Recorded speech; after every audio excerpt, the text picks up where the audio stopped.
Melissa Harrison's elegant apartment was nestled in a corner of Brooklyn Heights, one of America's prestigious neighborhoods. From her windows, she could see the Manhattan skyline, and at dusk, the setting sun over the Hudson River bathed her room in golden light. On this day, Melissa stood by the window, gazing at the distant view while listening to a voicemail from her mother. "Melissa, I need to talk to you about Caitlin's wedding. Please call me back as soon as possible. It's important." Melissa sighed deeply. She was one of New York's most successful accountants. As a financial advisor for major corporations, her accuracy and integrity had earned her a solid reputation in the industry. However, her sound judgment and composure somehow seemed to fade away when she was with her family. As she put down the phone and headed to the kitchen, Melissa reflected on her life. It had been 10 years since her father, Jonathan, had died suddenly from a heart attack. Her father had deeply loved his family and especially trusted Melissa. She had been entrusted with managing most of his estate, which cast a shadow on the family's complex dynamics. While placing her coffee cup on the kitchen counter, Melissa picked up her smartphone and opened Caitlin's Instagram. Her sister's latest post featured an enormous diamond engagement ring. Melissa smiled slightly. Caitlin was vain and extravagant. She always dressed in the latest fashions and constantly sought attention at social gatherings. On the surface, she was charming and especially popular with men, but underneath, she harbored complicated feelings toward her sister. "Melissa only thinks about work. She's not interested in romance at all," Caitlin would tell her friends. In reality, however, Melissa wasn't just busy with work, she was hesitant about relationships because a past heartbreak had left her traumatized. Looking at the family photo on the dining table, she saw her mother Eleanor's smiling face. Her mother was actively involved with the local arts society. But Melissa knew the calculating nature hidden behind her mother's smile. Eleanor always favored her younger daughter and tended to use Melissa as the reliable daughter. "You'll be fine because you're smart," was her mother's favorite phrase. It sounded less like praise and more like an excuse to burden Melissa with responsibilities. Melissa had recently opened a special account for her mother's future care expenses and deposited a substantial amount every month. Her mother hadn't saved enough for her own retirement. Melissa took a sip of coffee and thought calmly. It wasn't bad that her mother and sister relied on her. However, sometimes she was tormented by the feeling of being used rather than loved by her family. The phone rang, and the display showed Caitlin. Melissa hesitated for a moment but quickly answered. "Melissa. Are you busy? I have something important to tell you." Her sister's voice was high with excitement. "I just finished work." "What's going on? Did you know Brad's papa has a lovely vacation home in Newport? We've decided to have our wedding there." Caitlin continued breathlessly. "But there's one problem. Have you talked to Mom?" Melissa sat down on the sofa and rubbed her tired eyes. "I heard her voicemail, but I haven't called her back yet." "I see. Then I'll tell you." Caitlin's voice became slightly calmer. "It's about the wedding budget, and I need a little help." As Melissa gazed at the night view outside her window, she anticipated what was coming. Once again, she would have to tap into her savings in the name of family obligation. Yet, as always, she was torn between her desire to cherish her family and the need to protect herself. $50,000? "You've got to be kidding me," Melissa said, resting her elbows on the kitchen island counter and pressing her hand against her forehead. "Caitlin, that's most of my savings." In Melissa's home kitchen, three women faced each other. Spring sunlight streamed through the windows, casting golden streaks on the coffee cups placed on the table. "Melissa, that's what family is for," Eleanor said in a calm voice. Her hair was perfectly styled, and her cashmere sweater accentuated her good posture. "Your father would say the same thing if he were alive." Melissa silently absorbed her mother's words. Whenever her father's name came up, she felt a pain deep in her chest. "This is my only wedding," Caitlin said, her eyes welling up with tears. Her designer blouse was deliberately slipping off her shoulder. "You have a career, a beautiful apartment, and money. I have nothing." Melissa gazed out the window. Caitlin's claim of having nothing rang hollow. Her sister worked at a high-end boutique and lived surrounded by luxury brands. Her fiancé, Brad Smith, was a promising young investment banker. Their wedding was certain to be the talk of society. Brad's family agreed to cover half of the total cost, Caitlin continued.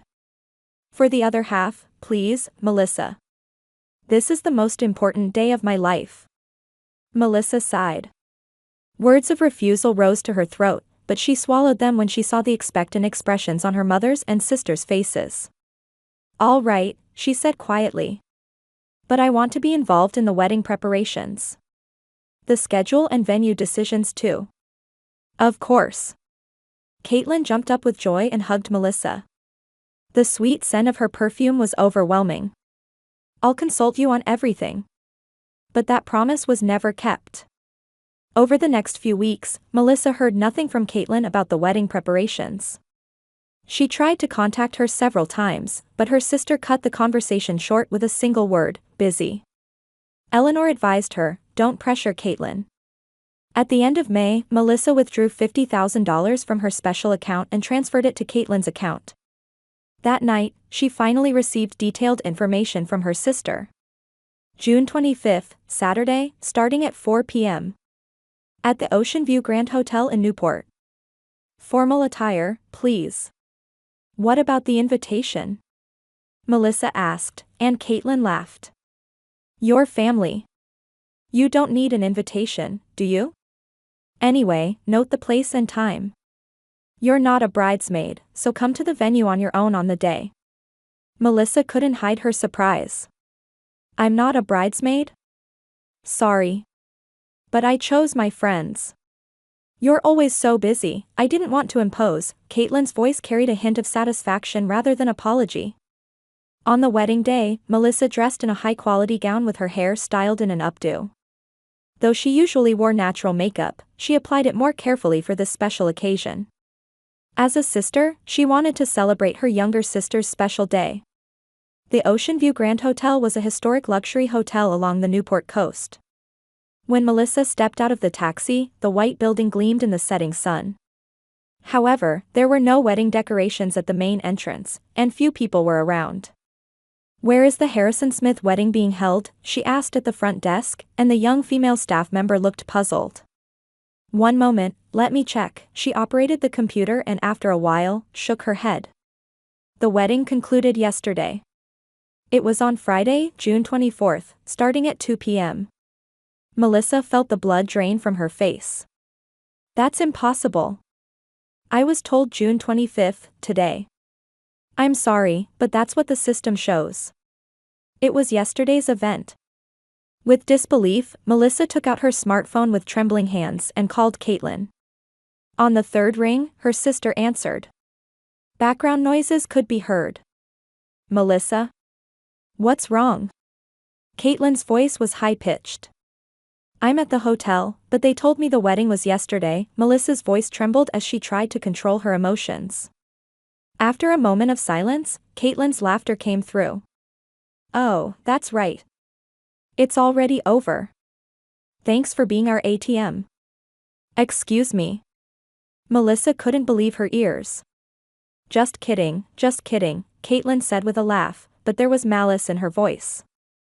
Sorry, I must have given you the wrong date. We're on a cruise ship now for our honeymoon. We're having a party. After hanging up, Melissa's mind went blank. She collapsed onto a sofa in the hotel lobby and called her mother. Melissa, what's wrong? Eleanor's voice was calm. Mom, was Caitlin's wedding yesterday? Oh, didn't you know? There was a change in schedule. I thought Caitlin would tell you. Eleanor's voice sounded more like she was making excuses than expressing surprise. Why didn't you tell me? We can't accommodate someone as busy as you, Eleanor said coldly. Besides, contributing to the family is natural, isn't it? Your role was to provide the money. Melissa hung up and called a taxi. On the way home, still in her expensive dress, she quietly shed tears. Her heart was filled with sadness and anger at the betrayal. When she arrived home, Melissa found an invitation placed on her doormat. Opening it, she saw, "The wedding of Caitlin Harrison and Brad Smith, June 24th, printed inside. Yesterday's date. So it was planned, she whispered. That night, Melissa cried for a long time. But as her tears dried, a look of determination appeared in her eyes. She opened her computer and began reviewing files, records of financial transactions with her family, suspicious histories of her sister's credit card use, and recordings of conversations with her mother. The words, "That's what family is for," repeated in her head. Yes, because we're family, Melissa quietly replied. And that's why this ends now. The next morning, Melissa woke up earlier than usual. The light streaming through the window announced the beginning of a new day. She had overcome the previous night's sadness and anger and regained her composure. Dressed in a sophisticated pantsuit, she had returned to her confident accountant self. Looking out at the Manhattan skyline, she smiled quietly. It's a beautiful morning, she said to herself. That morning, Melissa visited the Jonathan Price law firm. Martin Cohen, the lawyer, had been the family's legal advisor since her father's time. He greeted Melissa with a warm smile. It's been a long time, Ms. Harrison. I haven't seen you since your father passed away, he said as they shook hands. I'm sorry to meet under these circumstances, Melissa replied as she sat down. She placed a folder of documents she had prepared since last night on the table. Taking a sip of coffee, she began explaining in a calm voice. She detailed her interactions with her mother and sister over the past few years, the wedding funding and betrayal, and evidence that Caitlin had used her credit card information for unauthorized purchases. Martin occasionally took notes while listening attentively. When Melissa finished speaking, he removed his glasses and sighed deeply. To be honest, this isn't just a family misunderstanding, these are legally problematic actions, he said quietly. Especially the credit card misuse is serious. Do you intend to report this to the police?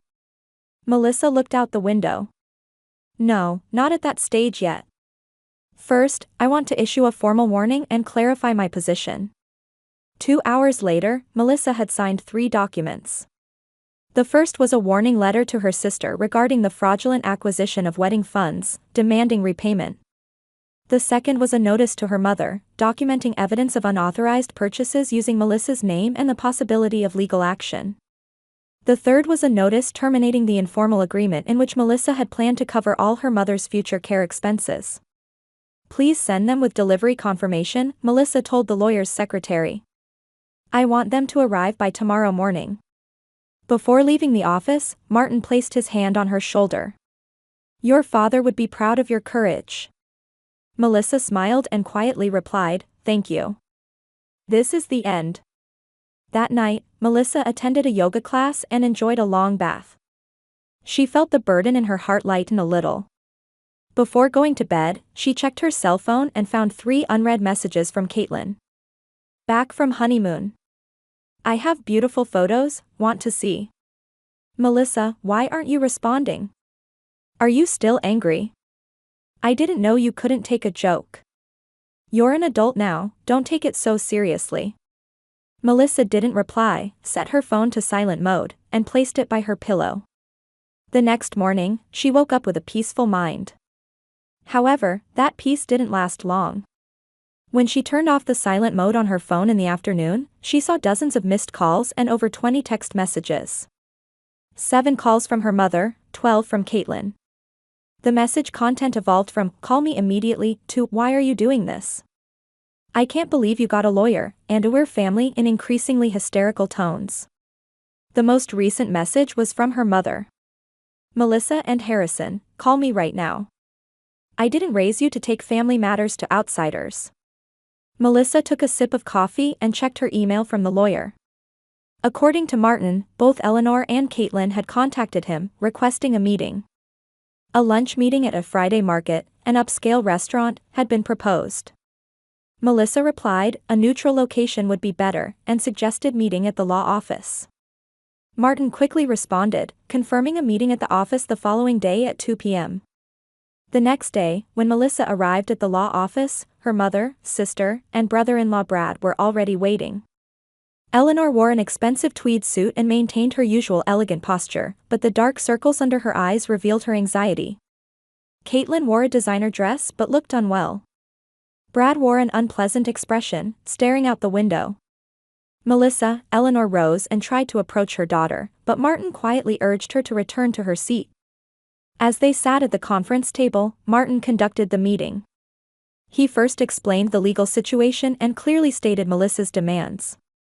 Ms. Harrison is seeking the following: first, full reimbursement of the $50,000 paid for wedding expenses. Second, reimbursement of $15,000 for unauthorized credit card use. Third, renegotiation of future care expenses for her mother. After the explanation, Caitlin was the first to speak. Her voice was shaking, lacking her usual confident tone. Melissa, this is all a misunderstanding. The date change was a last-minute decision, and there wasn't time to notify you. And what I said was just meant to be a joke. The ATM comment was just humor. Melissa responded calmly, the invitations were printed 3 weeks in advance. I know because one was left at my front door. The date change was deliberate. Caitlin's face reddened. Beside her, Brad shifted uncomfortably. What about the credit card issue? Martin asked. That was... As Caitlin stumbled over her words, Eleanor interrupted. I did it. With all the wedding expenses for Caitlin, I used your information. I thought you wouldn't notice. Melissa, resorting to legal measures when we're family. Melissa looked straight into her mother's eyes. You're the one who saw family only as an ATM. You have no right to use money I earned on my own without permission. Silence filled the room. Brad cleared his throat and spoke for the first time. Is there a way to resolve this issue? We're newlyweds and want to avoid going to court. Martin looked through the documents before answering. Of course, there's a solution. Comply with Melissa's demands. After 3 hours of discussion, a final agreement was reached. Caitlin and Brad would repay the full wedding expenses in installments within 6 months, Eleanor would be responsible for repaying the $15,000 from unauthorized use, and future care expenses for their mother would be equally shared between Melissa and Caitlin. We reserve the right to take legal action if these conditions are violated, Martin stated finally. After everyone signed the agreement, the atmosphere in the room lightened slightly. Eleanor approached Melissa and said in a low voice. I didn't know you were such a strong girl. Melissa didn't smile. Mom, I've always been strong. You just never chose to see it. As they left the office, Caitlin also spoke to her. Melissa, I'm really sorry. I thought it would work out, you know. What did you think would work out? Using me and then mocking me? Melissa's voice was cold. That's not what I meant. Caitlin's voice grew small. Can we ever go back to being proper sisters again? Melissa paused for a moment and looked at her sister. Time will tell. But for now, I need distance. As she climbed into a taxi, Melissa took a deep breath. She wasn't sure if this was a new beginning or an ending. 2 weeks passed. Melissa immersed herself in work, trying to sort out her feelings. Her accounting firm's office was on the 20th floor of a Manhattan high-rise, with large windows that allowed her to feel the city's heartbeat. That afternoon, Melissa was reviewing a financial report for a major food company. Time spent focused on analyzing numbers was like a form of meditation for her. While engrossed in calculations, her secretary Jennifer knocked on the door. Melissa, you have a visitor, Jennifer said with slight confusion. It's Eleanor Harrison. Melissa stopped, surprised. It was extremely rare for her mother to visit the office. Please show her in, she responded, maintaining her composure. The door opened, and Eleanor entered. Her usual elegance was intact, but her expression showed anxiety and fatigue. She held a small paper bag. Melissa, Eleanor said quietly. I'm sorry to intrude, but I'd like to talk.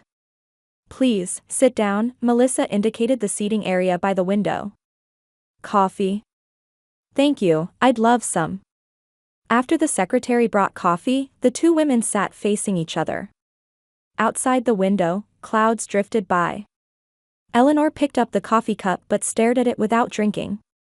Melissa, let me apologize first, she said in an unexpectedly sincere tone. I hurt you. What Caitlin and I did was unforgivable. Melissa observed her mother silently. Tears glistened in Eleanor's eyes. Why? Melissa asked simply. Eleanor exhaled deeply. While looking for reasons, I realized something I hadn't noticed before. She took an old album from the paper bag. I found this. Opening the album, there were pictures of Melissa as a child. Her 7th birthday party, elementary school graduation, a high school debate team awards ceremony. Melissa was always smiling in the photos, but there was a thoughtful shadow in her profile. You were always a good child, Eleanor pointed to a photo. You always accomplished things on your own, never complained. Caitlin was different. She always needed help, always sought attention. So I was naturally left alone? Melissa's voice held bitterness. I made you feel that way, Eleanor said sadly. Actually, it was the opposite.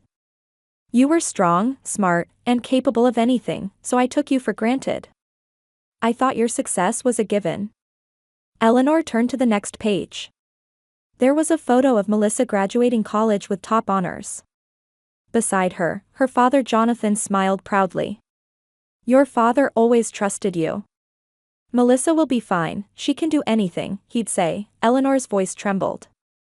And I turned those words into a burden of responsibility. Mom. Melissa was at a loss for words. Caitlin had problems, so I became overprotective. Afraid of her failures, I always tried to shield her. But that ended up spoiling her. Eleanor wiped her eyes. I recognize my mistake in taking your strength for granted. A quiet moment passed. Melissa gazed out the window, confronting the complex emotions within her. The sadness and anger she had carried for so long were now surfacing. You know. Melissa began quietly. I was always expected to be the responsible child. Even more so after Dad died. But sometimes, I just wanted to be loved. Her voice trembled slightly. Just as a daughter, not as a support pillar. Tears fell from Eleanor's eyes. Melissa, I'm so sorry. Providing money wasn't the issue, Melissa continued. But being excluded from the wedding, being called an ATM, that was like denying my value. Yes, you're right, Eleanor admitted frankly. I should have stopped Caitlin's behavior. I should have taught her boundaries. What about Caitlin? Melissa asked. She's still unable to accept reality, Eleanor answered honestly. Brad is angry, and they're fighting about the repayment plan. But that's a problem they need to solve. Melissa reached for her coffee and took a sip. What do you want to do now, Mom? I want to get you back, Eleanor said straightforwardly. But I understand it will take time. We're the ones who lost your trust. The two sat for a long time without exchanging words. Twilight light streamed through the window, coloring the office gold. Finally, Melissa spoke. Complete reconciliation isn't possible right now, she said quietly. But perhaps we can build a new relationship. How? Eleanor asked sincerely. First, establish boundaries, Melissa answered calmly. My life, my decisions, my money, they're mine and not something to be used as a matter of course. Eleanor nodded slightly. And let's have dinner together once a week, Melissa suggested. At a neutral place. Getting to know each other again, as adults. That's wonderful, Eleanor's face showed relief. Finally, Melissa added with a serious expression, I can't consider repairing my relationship with Caitlin yet. Not until I feel she has truly changed. Eleanor nodded a bit sadly. I understand. She needs to realize this herself. That night, Melissa stood on her apartment balcony, looking up at the starry sky. Complex emotions filled her heart. Though she hadn't reached complete forgiveness, today's dialogue was a beginning of something. She picked up her father's photo and smiled quietly. Dad, I'm going to be fine. I know my own worth now. The next morning, when Melissa woke up, her heart felt lighter than it had in a long time. Though she hadn't completely let go of the past, she had definitely taken a step toward the future. She picked up her smartphone and turned off the alarm. A message from her mother was displayed on the screen. How about Thursday, 7 p.m., at Mitchell's restaurant? Melissa smiled and replied. Sounds good. I'll make the reservation. Exploring the possibility of a new relationship with her family while protecting her own worth was a big challenge for her. But she was no longer alone. She had become her own greatest ally. A year can seem both long and short, can't it? Melissa said to the man walking beside her as they strolled along a Central Park pathway. Spring sunshine filtered through the trees, and fresh green leaves swayed in the gentle breeze. Especially if it's been a fulfilling year, Michael Collins smiled in response. He was a 42-year-old lawyer who worked in the legal department of a company where Melissa served as an advisor. They had been dating for 8 months. Yes, Melissa nodded with satisfaction. Life takes unexpected directions. A year had passed since that wedding incident. Melissa's life had changed significantly. While continuing her work, she had learned to value her own time. On weekends, she attended yoga classes, participated in a book club, and resumed her long-neglected hobby of photography. Her relationship with her mother was gradually being repaired. They continued their weekly dinners as promised, building a relationship of mutual respect as adults. Though not perfect, it was much healthier than before. Would you like to join me for dinner with my mother on Thursday? Melissa asked, holding Michael's hand. Of course, he answered sincerely. Michael knew about the complex history of Melissa's family. He respected her feelings and was always a supportive presence. On their way to a cafe in the center of the park, Melissa's smartphone rang. Looking at the screen, she saw her sister's name. After a slight hesitation, she answered. Caitlin. Melissa, can we talk? Her sister's voice lacked its former arrogance and sounded tired. I'm in the park right now. Did something happen? Brad left, Caitlin's voice trembled. He's asking for a divorce. Melissa stopped walking and nodded slightly to Michael, indicating she needed a moment to talk privately. What happened? What's going on? Everything is falling apart, Caitlin sobbed. The wedding debt is still there, my credit score is terrible, and my friends are distancing themselves. Melissa listened quietly. Hearing about her sister's life collapsing didn't bring her joy. Rather, complex emotions crossed her heart. Is there anything I can help with? She asked gently. But her tone indicated clear boundaries. Could you lend me some money? Caitlin's voice became small. I can't do that, Melissa answered firmly. But if you truly want to change, I can refer you to a financial planner. After a silence, Caitlin sighed. I understand, thank you. After hanging up, Melissa returned to Michael. Seeing her expression, he put his arm around her shoulders without saying anything. Are you okay? Yes, Melissa smiled. Before, I would have rushed to help immediately. But now, I've learned to value myself. Sitting at a terrace table in the cafe, basking in the spring sunshine, Melissa gazed at the distant skyscrapers. Life is never perfect, but the peace of mind she found by living true to herself was priceless. Cheers, Michael raised his coffee cup. To new beginnings. To new beginnings, Melissa clinked her cup with his, smiling. She had now become the protagonist of her own story. No longer living solely to meet someone else's expectations or demands, she was walking through life with her own choices. It might sometimes be a lonely or difficult path. But it was certainly her own path. And that was enough.